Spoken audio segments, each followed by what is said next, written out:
Nahum, chapter 3. Woe to the bloody city! It is all full of lies and robbery. The prey departeth not.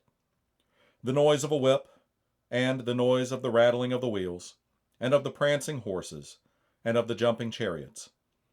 The horseman lifteth up both the bright sword and the glittering spear, and there is a multitude of slain, and a great number of carcasses, and there is none end of their corpses, they stumble upon their corpses.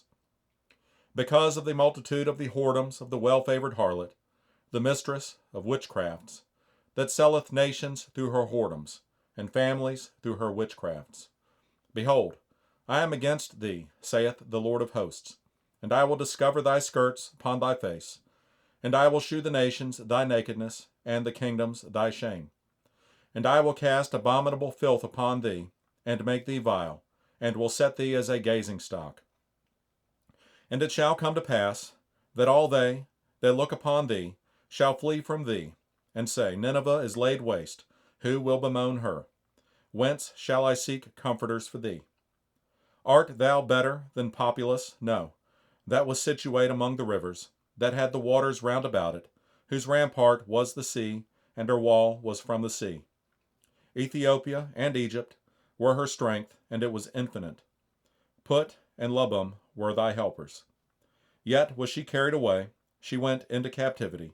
Her young children also were dashed in pieces at the top of all the streets, and they cast lots for her honorable men, and all her great men were bound in chains. Thou also shalt be drunken, thou shalt be hid, thou also shalt seek strength because of the enemy. All thy strongholds shall be like fig trees with the first ripe figs. If they be shaken, they shall even fall into the mouth of the eater. Behold, thy people in the midst of thee are women. The gates of thy land shall be set wide open upon thine enemies. The fire shall devour thy bars. Draw thee waters for the siege.